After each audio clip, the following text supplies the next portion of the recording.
ٹھیک ہے.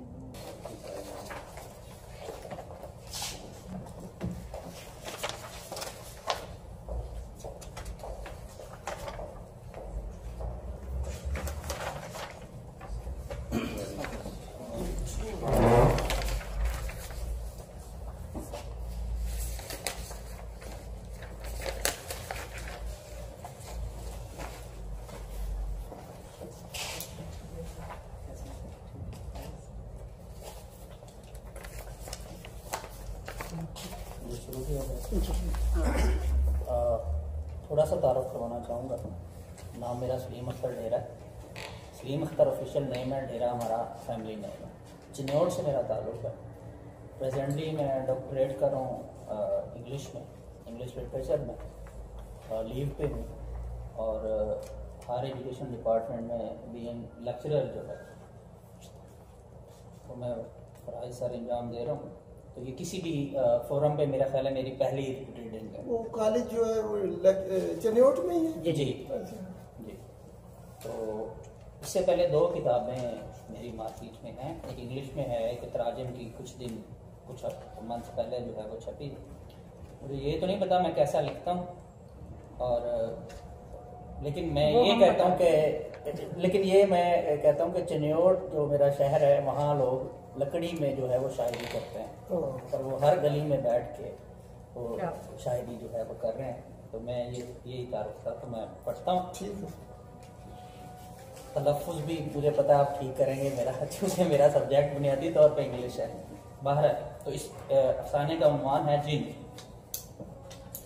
بڑھیا نے مٹی کا دیا جلایا ہی تھا کہ کسی نے اجلت میں صدر دروازے کو کھٹکھٹایا. جلتے دیے کو دیوار کے ایک چھوٹے سے طاق میں رکھنے کے بعد بڑھیا تازہ روشن زرد فرش پر آگے بڑھتے ہوئے اپنے ہی سائے کے پیچھے تیز قدم اٹھاتے ہوئے دروازے کی جانب چل پڑی. دروازے تک پہنچتے پہنچتے تیسری دستک ہو چکی تھی. دروازہ کھولنے کے بعد کیا دیکھتی ہے کہ ایک قد آور قوی الجثہ شخص دروازے کے عین سامنے کھڑا. کون ہے آپ؟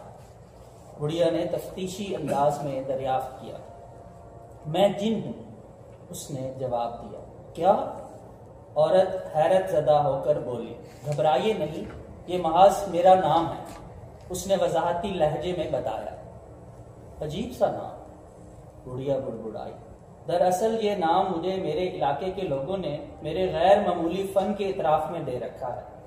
جن نے نام کے پس منظر سے آگاہ کیا, اور میں یہاں آپ کے گاؤں میں اسی فن کے مظاہرے کی خاطر حاضر ہوا ہوں, اس نے مزید بتایا. واہ زبردست, مگر وہ فن ہے کیا؟ بڑھیا نے متجسس انداز میں دریافت کیا. کیا آپ مجھے اندر آنے کے لیے نہیں بولیں گی؟ وہ اس انداز سے بولا جیسے کہ گلی میں یوں کھڑے ہو کر گفتگو کرنا کوئی نامناسب فعل ہو. کیوں نہیں جناب, آئیے اندر تشریف لائیے. یہ کہہ کر وہ اسے گھر میں لے آئی. بیٹھیے. عورت نے ایک خالی کرسی کی طرف اشارہ کیا. کمرے میں دھری کرسی پر جم کر بیٹھ چکنے کے بعد وہ چھت, دیواروں اور کمرے میں پڑی دیگر اشیاء کا جائزہ لینے لگا. یہ مہمان خانہ ہے, بڑھیا نے اس کی کھوج آمیز نگاہوں کے اطمینان کے واسطے بتایا. سنیے, سب یہاں آئیں, ہمارے ہاں ایک مہمان تشریف لائے ہیں. عورت نے اپنے خاوند, بہوؤں, بیٹوں اور پوتے پوتیوں کو بلند آواز میں پکارا. جلدی وہ سب وہاں آ گئے. مہمان کو خوش آمدید کہنے کے بعد اس کے سامنے لگی کرسیوں میں بیٹھ گئے. وہ سب کے سب اسے حیرت سے تکنے لگے, کیونکہ اس کا لباس, جوتے اور چہرے کی خد و خال مقامی لوگوں سے یکسر مختلف تھے. بڑھیا نے تپائی پر بھرے ایک گھڑے سے مٹی کے ایک پیالے میں پانی اڈیلا اور مہمان کو پیش کر دیا. تم لوگ کافی پسماندہ اور جاہل معلوم ہوتے ہو. جن پیالے پر نظریں گاڑے متکبرانہ انداز میں بولا اور پھر کمرے میں ادھر ادھر دیکھنے لگا. اور تم لوگوں میں جمالیاتی حص کا بھی بہت فقدان نظر آتا ہے. مہمان خانے میں سبھی چیزوں پر نگاہ دوڑاتے ہوئے وہ بولا. غصے سے بڑھیا کے خاوند کی پیشانی پر بل ابھرا. وہ اس کو اس کی زبان میں ہی جواب دینا چاہتا تھا, مگر مہمان سمجھ کر خاموش رہا. کون ہے یہ معصوف؟ اس نے بیوی کو مخاطب کرتے ہوئے پوچھا. صاحب خود کو فنکار کہتے ہیں اور ان کا یہ دعویٰ ہے کہ وہ ایک غیر معمولی فن کے مالک ہیں۔ عورت نے نوبارد کا تعارف کروایا۔ کس طرح کا فن؟ اب کی بار خامد نے مہمان کو بلا واسطہ مخاطب کر کے دریافت کیا۔ میں دیوار میں سے چل کر دیوار کے پار جا سکتا ہوں، جن نے اتراتے ہوئے اعتماد امیز لہجے میں ظاہر کیا، یقیناً نقب لگا کر۔ عورت نے مذاق اڑایا۔ یہ کوئی مذاق کی بات نہیں، میرے اس فن کا ایک زمانہ مختلف ہے۔ جن نے دندان شکن جواب دی۔ ناقابل یقین، عورت حیرانی سے بولی۔ عملی مظاہرہ ہی ہمیشہ قابل یقین ثبوت ہوا کرتا ہے، بڑھیا کے شوہر نے پرزور انداز میں کہا۔ اسی لیے تو میں یہاں حاضر ہوا ہوں، مگر یاد رہے کہ دیوار کی دوسری جانب کوئی انسان موجود نہ ہو، ورنہ میرا یہ فن ہرگز کارگر نہ ہوگا۔ جن نے شرط باندھی۔ عورت اٹھی اور جا کر دروازے کی چٹخنی چڑھا دی۔ یہ لو، دروازہ بند ہے۔ میرے گھر کے تمام افراد پہلے ہی اس مہمان خانہ میں موجود ہیں، اب کوئی عذر باقی نہیں ہے۔ بہت خوب، لیجئے پھر آپ لوگ اپنی اپنی آنکھیں بند کیجئے اور 3 تک گنتی کیجئے۔ جن نے مطالبہ کیا۔ سب نے آنکھیں موند لیں اور یک زبان ہو کر بولے 1 2 3۔ جب انہوں نے آنکھیں کھولی تو جن وہاں موجود نہ تھا۔ سب نے تو جن وہاں پہ موجود نہ تھا۔ یس، لہذا بھر وہ ایک دوسرے کو حیرت سے تکتے رہے، پھر دروازے کی طرف لگ کے چٹخنی ہٹائی اور تیز تیز ڈگ بھرتے ملحقہ کمرے میں جا پہنچے۔ آنکھوں پر چمک اور لبوں پر تبسم سجائے جن وہاں ایک کرسی پر ٹانگ دھرے بیٹھا تھا۔ انہیں اپنی آنکھوں پر یقین تو نہیں آ رہا تھا، مگر وہ بے ساختہ تالیاں بجانے لگے۔ رکو، عورت بولی۔ کمرے کے ایک کونے میں دھری ایک پرانی سی چاٹی میں ہاتھ ڈال کر وہ کچھ دیر ٹٹولتی رہی۔ ہتھیلی میری جانب بڑھاؤ، بڑھیا بند مٹھی لیے جن کی طرف لوٹتے ہوئے بولی۔ یہ رہا تمہارا انعام۔ ایسا حیرت انگیز فن ہم نے پہلے اپنی زندگیوں میں کبھی نہ دیکھا تھا۔ عورت سکوں کو جن کی ہتھیلی پر گراتے ہوئے بولی۔ جن نے سکے سامنے والی جیب میں ڈالے اور شب بخیر کہہ کر وہاں سے رخصت ہو گئے۔ اگلی صبح سورج کی کرنوں کی طرح اس کے سحر انگیز فن کی خبر بھی ہر جگہ پھیل گئی۔ ہر شخص تک یہ بات اتنی برق رفتاری سے پہنچی جیسے شکایت شریر لڑکے کے گھر پہنچا کرتی ہے۔ گلی کوچوں میں کھیلتے کودتے ہوئے بچے، مدرسوں میں پڑھائی سے بیزار طالب علم، گھروں میں ترکاری کاٹتی عورتیں، کھیتوں کھلیانوں میں تھکے ماندے کسان اور مسافروں کے انتظار میں کھڑے کوچواں، سب کے سب جن اور اس کے فن کی باتوں پر بڑے انہماک سے تبصرے کر رہے تھے۔ کم از کم بیکار اور ہڈ حرام مردوں اور عورتوں کے وقت گزاری کے لیے یہ گپ شپ کسی نعمت سے کم نہیں تھی، ورنہ تو بیکاروں کے لیے وقت چونٹی کی چال چلا کرتا ہے۔ لوگوں نے جن کے فن سے رس اٹھانے کی خاطر اسے اپنی شادی بیاہ اور دیگر تقریبات پر مدعو کرنا شروع کر دیا۔ وہ جہاں کہیں بھی اپنے فن کا مظاہرہ کرتا منوداد سمجھتا، مگر یہ دلشاد محفلیں بہت قلیل وقت تک ہی قائم رہ سکی۔ وہ وقت بھی آیا جب جن بدسلوکی پر اتر آیا، وہ دن گئے جب جن دروازوں پر دستک دیا کرتا تھا اور فن کے مظاہرے سے پہلے لوگوں سے اجازت طلب کیا کرتا تھا، اور وہ کسی بھی وقت کسی بھی گھر بنا بتائے داخل ہو جاتا تھا۔ اس کی ان بے دھڑک اور بے لگام سرگرمیوں نے پورے گاؤں میں خوف، بے چینی اور تشویش کی فضا قائم کر دی تھی۔ ہو سکتا ہے وہ دیوار کے اس طرف کان لگائے ہماری باتیں سن رہا ہو۔ ہر کوئی اس بات سے خوف زدہ تھا۔ لوگ اپنی سرگوشیوں پر خود ہی پہرا دینے لگے تھے۔ اس کی موجودگی خلوت کے لیے ایک الگ خطرے کا روپ دھار چکی تھی۔ صرف چند لاپرواہ اور بانکے نوجوان اس خوف سے مبرا تھے۔ وہ اس کی ان حرکات کو تفریح بخش اداؤں سے تعبیر کرتے اور انہیں جدت گردانتے۔ دن گزرتے گئے، مگر جن نے ان آمکانہ آوارگیوں کو نہ تو ترک کیا اور نہ ہی کم۔ تل پہاڑ میں بدل گیا۔ ہر صبح جب لوگ نیند سے بیدار ہوتے تو اپنی قیمتی چیزوں کو غائب پا کر ہکا بکا رہ جاتے۔ کسانوں کا اناج، ترخانوں کی لکڑی، لوہاروں کا لوہا، سنیاروں کا سونا، رنگریزوں کا رنگ اور جولاؤں کا سوت غائب ہونے لگا۔ یہ کاروائیاں اس شخص کے علاوہ اور کوئی نہیں کر سکتا۔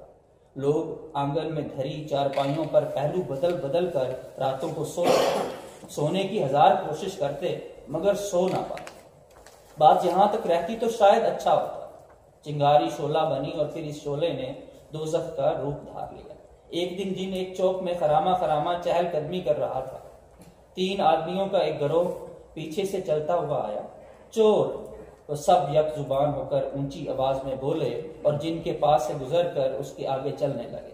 وہ بامشکل چند قدم ہی چلے ہوں گے کہ جن نے اپنا دایاں بازو ان کی طرف ہوا میں بلند کیا اور بازو لمبا ہوتا گیا حتیٰ کہ ہاتھ ان کی گردنوں تک پہنچ گیا۔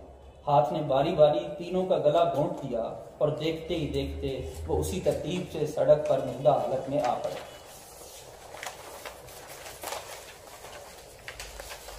یہ بھی میرا فن ہے، جن کو گرایا اور پھر ایک فلک شگاف ٹہکا بلند کرنے کے بعد وہاں سے چلا گیا۔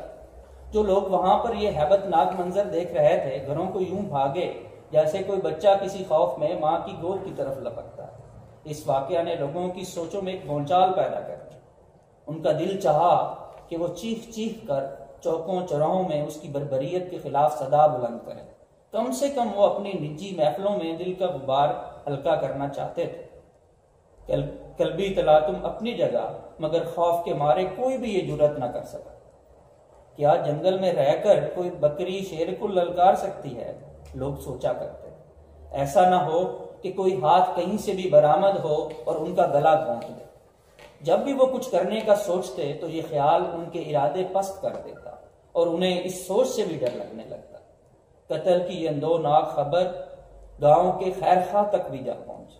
بہت ہو گیا، اس نے غصے میں کہا، آخر جنگل کا بھی کوئی قانون ہوتا ہے، اس کا ناپاک وجود اب کسی طور بھی قابل برداشت نہیں۔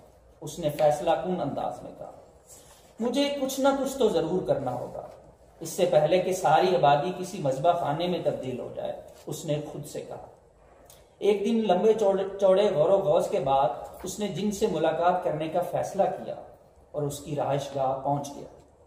جی، کس سے ملنا ہے؟ پھاٹک پہ کھڑے 2 دربانیوں میں سے ایک نے خیر خواہ سے پوچھا۔ میں جن سے ملاقات کا خواہش مند ہوں، خیر خواہ نے جواب دیا۔ کچھ ابتدائی پوچھ گچھ کے بعد انہوں نے پھاٹک کھول دیا اور اسے اندر جانے دیا۔ خیر خواہ یہاں پہلی دفعہ آیا تھا، مگر جو نظارہ اس نے یہاں پہلی دفعہ دیکھا اس کی آنکھیں پھٹی کی پھٹی رہ گئی۔ بہت سے مقامی لوگ چاکری میں مصروف تھے، کچھ بطور بھنگی، کچھ بطور باورچی، کچھ بطور مالی اور کچھ بطور گھریلو ملازم۔ عجیب سے چہرے، نہ جن پر غم کا تاثر نہ خوشی کا۔ یہ لوگ ضرور اس شیطان کی غلامی خوف میں کر رہے ہوں گے، نہ کہ محبت میں، خیر خواہ نے سوچا۔ وجہ کچھ بھی ہو مگر یہ انتہائی شرمناک ہے، اس نے سوچا۔ پودوں کی کانٹ چھانٹ میں مصروف ایک مالی سے پوچھنے کے بعد وہ ایک نشست گاہ تک پہنچا۔ یہاں ایک لکڑی کا تخت لگا تھا، ریشمی کپڑے کی ایک بڑی چادر اس پر بچھی ہوئی تھی۔ ایک بڑا سا مخملی گاؤ تکیہ چادر پر پڑا تھا۔ جن اس گاؤ تکیے کی ٹیک لگائے شاہی انداز میں تخت پر براجما تھا۔ ایک شخص بھاگتا ہوا آیا، پہلے ایک بھدی سی کرسی خیر خواہ کو بیٹھنے کے لیے دی اور پھر جن کے قدموں میں بیٹھ کر اس کی ٹانگیں دبانے لگا۔ خیر خواہ کو لمحہ بھر یوں محسوس ہوا جیسے وہ شخص ایک پالتو کتا ہو اور دم ہلا ہلا کر مالک کے پاؤں چاٹ رہا ہو۔ خیر خواہ نے اس شخص کو غصہ اور ترس امیز نظروں سے دیکھا۔ ذہانت میں برتر آدمی کو یہ حق حاصل ہے کہ وہ حکمرانی کرے۔ غلامی احمقوں کی سزا ہے اور غلامی کا کوئی معاوضہ نہیں ہوتا۔ پھر بھی میں ان لوگوں کو اجرت دیتا ہوں۔ خیر خواہ کے چہرے کے تاثرات بھانپتے ہوئے جن نے فلسفیانہ اور متکبرانہ انداز میں کہا، چراؤ ہاتھی لوٹاؤ چیونٹی۔ خیر خواہ نے سوچا، میں آپ کی کیا خدمت کر سکتا ہوں؟ جن نے قدرے بے اتنائی سے دریافت کیا۔ میں ادھر سے گزر رہا تھا، سوچا کہ ملتا چلو۔ آپ ایک عظیم فنکار ہیں، میں ہی نہیں بلکہ یہ پورا گاؤں تسلیم کرتا ہے۔ خیر خواہ نے خوشامد امیز انداز میں جواب دیا۔ میں اس کا حقدار ہوں، جن نے حاکمانہ انداز میں کہا۔ میں مانتا ہوں آپ کے پاس دوسرا کوئی چارہ نہیں، بھلا آپ کی کامیابیوں سے کوئی کیسے انکار کر سکتا ہے؟ سورج مشرق سے نکلتا ہے، یہ کون نہیں جانتا؟ کون یہ نہیں جانتا کہ آپ نے تقریباً ہر دیوار پار کی ہے؟ خیر خواہ نے تعریف کی۔ تقریباً نہیں، یقیناً ہر دیوار، اس گاؤں کی ہر دیوار، جن زور دیتے ہوئے بولا۔ گستاخی معاف، مگر ابھی تک ایک دیوار ایسی ہے جو اس اعزاز سے محروم ہے۔ چاہے ایک ہی کم ہو، 100 نہیں کہا جا سکتا، 99 کہیں گے۔ کون سی دیوار؟ جن نے جھٹ سے پوچھا۔ اس گاؤں کے عقب میں 10 فٹ چوڑی، یہ کبھی ایک شاہی محل کا حصہ ہوا کرتی تھی۔ کچھ لوگوں کا خیال ہے کہ یہ محل اسی رات زمین بوس ہو گیا تھا جس دن آپ تشریف لائے تھے۔ بس ایک دیوار بچی ہے، اصل کامیابی تو اس کے پار جانا ہے، خیر خواہ نے بتایا۔ یہ دیوار میرے سامنے کوئی حیثیت نہیں رکھتی۔ میرے یہ ہاتھ ساتھ آسمان ادھیڑ اور پھر سی سکتے ہیں، میرے کان چیونٹیوں کی سرگوشیاں سن سکتے ہیں، میں دیو کامت پہاڑوں کو ہلا سکتا ہوں۔ بھلا چڑیا کی سواری اونٹ کا کیا بگاڑ سکتی ہے؟ جن گرجنے لگے۔ میرا مطلب آپ کی طاقت کو للکارنا ہرگز نہیں، میں تو اس لیے کہہ رہا ہوں کہ یہ کامیابی آپ کے مقام و مرتبہ میں کئی گنا اضافہ کرے گی۔ خیر خواہ سمجھانے کے انداز میں بولی۔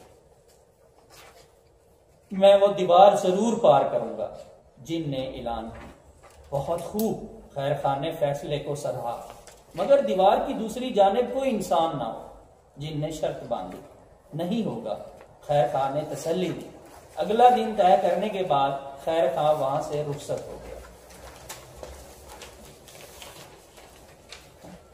جن کی رہائش سے نکل کر وہ چلتے چلتے قریبی چوک میں پہنچا تو ایک نصب شدہ تختے کو دیکھ کر ٹھٹکا۔ تختے پر بڑے حروف میں جن پور لکھا دیکھ کر وہ بھونچکا سا ہو گیا۔ جن پور کو بڑبڑایا۔ زیورات کی پائیداری کے لیے خالص سونے میں تانبے کی ملاوٹ کرنی پڑتی ہے، واپس آتے ہوئے خیر خواہ نے سوچا۔ رات کے اندھیرے میں وہ گھر گھر گیا اور رازدارانہ لہجے میں انہیں جن کے خلاف اگلی صبح اکٹھے ہونے کے لیے قائل کرنے کی صحیح کرنے لگا، مگر لوگ خوف میں اتنا ہی کہہ پاتے۔ ٹھہرے پانی میں تب تک ارتاش پیدا نہیں ہوتا جب تک کنکریاں نہ پھینکی جائیں، وہ لوگوں کو سمجھاتا۔ کیا ہم ایسی جسارت کرنے کی حالت میں ہیں؟ کوئی پوچھتا۔ ایک ننھی سی چیونٹی بھی مکئی کا دانہ گھسیٹ سکتی ہے اگر وہ ٹھان لے، وہ دلیل دیتا اور ہمت بتاتا۔ مگر ہمیں کیا کرنا ہوگا؟ وہ حتمی سوال پوچھتے۔ آپ کو صرف محل کی دیوار کی مغربی جانب چپ سادے دیوار سے ٹیک لگا کر کھڑے ہونا ہو، باقی سب رب کی ذات کے سپرد کر دے، وہ انہیں نصیحت کرتا۔ ہم ضرور آئیں گے، وہ سب وعدہ تھا۔ اگلی صبح سورج نے گاؤں کو منور کیا ہی تھا کہ جن دیوار کی مشرقی طرف پہنچ گیا۔ خیر خواہ اس کے انتظار میں وہاں پہلے سے موجود تھا۔ اب کس بات کی دیر ہے؟ خیر خواہ نے ترغیبی انداز میں کہا۔ آنکھیں بند کرو اور 3 تک گنو، جن نے مطالبہ کیا۔ 3 تک گننے کے بعد خیر خواہ نے آنکھیں کھولی اور دیوار کی دوسری طرف آ کر دیکھا کہ لوگ مسرور ہیں۔ جب لوگوں نے خیر خواہ کو دیکھا تو وہ اس کے حق میں اور جن کے خلاف نعرے بلند کرنے لگے۔ جن دیوار میں پھنس چکا تھا، نہ وہ بازو ہلا سکتا تھا، نہ ٹانگوں کو حرکت دے سکتا تھا اور نہ ہی سر کو جنبش دے سکتا تھا۔ مجھے یہاں سے نجات دلاؤ، مجھے یہاں سے نکالو، مجھ پر رحم کرو۔ جن رحم کی بھیک مانگ رہا تھا۔ رحم بے رحموں کی طرف نہیں لوٹتا، کسی نے بھیڑ میں سے جواب دیا۔ موت کے علاوہ اور کچھ تکلیف سے نجات نہیں دلا سکتا، کوئی اور تنزن بولا۔ پھر کیوں نہ اسے مار کر اسے تکلیف سے رہائی دلا دی جائے؟ سر اٹھا کر ایک اور نے تجویز دی۔ ایک شخص ہجوم کو چیرتا ہوا آیا اور جن کے منہ پر تھوک کر بولا، یہ ہے تمہارے زخموں کا اصل مرہم۔ خیر خواہ نے بڑی مشکل سے اسے پیچھے ہٹایا۔ پھر جن کے ہمدردوں کا ایک گروہ بھیڑ کو پیچھے دھکیلتے ہوئے آگے آیا۔ ان میں سے ایک لوگوں سے کچھ یوں مخاطب ہوا، یہ سچ ہے کہ یہ ہمارے گھروں میں زبردستی گھسا کرتا تھا، یہ سچ ہے کہ اس نے ہماری قیمتی چیزیں ہتھیا لی تھیں، یہ سچ ہے کہ اس نے گاؤں میں خوف و ہراس پھیلایا، یہ سچ ہے کہ اس نے قتل عام کیا، مگر یہ بھی سچ ہے کہ اس نے ہمیں ایک حیرت انگیز فن سے متعارف کروایا، اس نے ہمارے لیے تفریح کا سامان مہیا کیا، ہماری بے رونق گلیوں کو رونق افروز کیا۔ اگر اس نے بہت کچھ لیا ہے تو دیا بھی بہت کچھ ہے۔ لوگ خیر خواہ کے حتمی فیصلے کے منتظر تھے۔ خیر خواہ نے اچانک محسوس کیا کہ بہت سے لوگوں کے جوتوں اور کپڑوں کے رنگ تبدیل ہو چکے ہیں۔ لوگوں کے بالوں کے انداز جوتوں اور کپڑوں کی بناوٹ جن کے بالوں کپڑوں اور جوتوں جیسی ہو چکی ہے۔ وہ ٹھٹک سا گیا۔ اتنا عجیب ہے، کچھ دیر پہلے لوگ یکسر مختلف تھے۔ اس نے افسوس و حیرت سے سوچا، مجھے یہاں سے نکالو، مجھے یہاں سے نکالو۔ جن ایک دفعہ پھر شور بچانے لگا، ہم تمہیں یہاں سے ضرور نکالیں گے، مگر تمہیں ہمارے ساتھ ایک معاہدہ طے کرنا ہوگا۔ خیر خان نے جن سے مطالبہ، معاہدہ؟ جن حیرت سے بولا، ہاں، تمہیں ہمارے اس علاقہ سے ہمیشہ ہمیشہ کے لیے جانا ہوگا۔ خیر خان نے شرط باندھی۔ مجھے منظور ہے، جن نے جواب دیا، اسے یہاں سے نکالو۔ خیر خان نے لوگوں کو حکم دیا۔ جن لوگوں کے گھر قریب تھے وہ گھروں سے ہتھوڑے اور چھینیاں لے آئے اور جلد ہی جن کو دیوار سے باہر نکال لیا۔ جاؤ، چلے جاؤ، اور پھر واپس مڑ کر کبھی نہ آنا، خیر خان نے جن سے کہا۔ سورج اس طرف غروب ہو رہا تھا۔ جن اٹھ کر مغرب کی طرف چلنے لگا۔ لوگ جن کی پیٹھ دیکھ رہے تھے۔ چند گز ہجوم سے پرے وہ رکا، موڑا اور لوگوں سے مخاطب ہوا، میں ہمیشہ ہمیشہ کے لیے یہاں سے جا تو رہا ہوں، مگر مجھے جو حاصل کرنا تھا وہ میں کر چکا۔ سامعین کرام، سلیم اختر کا ڈھیرا کا افسانہ جن تنقید کے لیے پڑھا گیا ہے، تو آپ احباب کی گزارش ہے کہ اس پر اپنی قیمتی آراء دیں۔ صاحب میں کچھ عرض کروں سر، اس میں بیسیکلی